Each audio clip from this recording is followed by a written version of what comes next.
กำลังใจยังมีให้กันเสมอเราไม่ว่าจะเป็นที่ไหนคนไทยด้วยกันมีน้ำใจให้กันเสมอ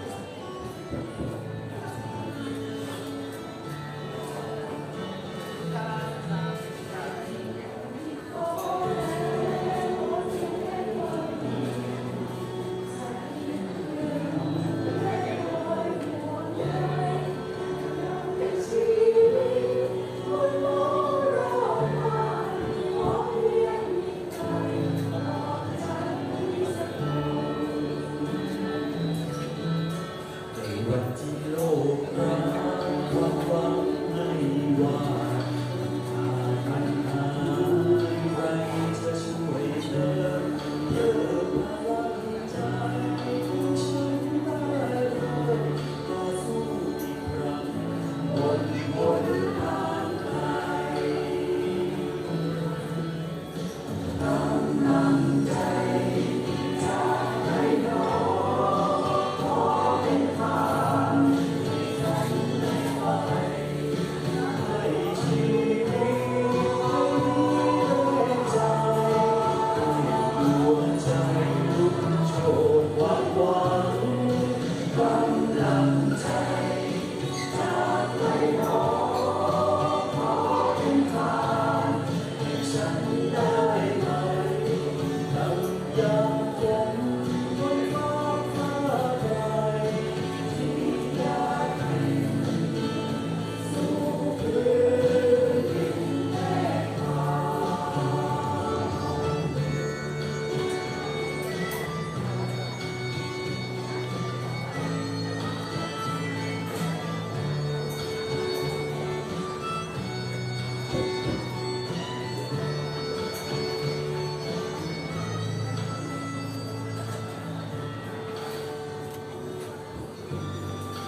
ขอบคุณนะครับ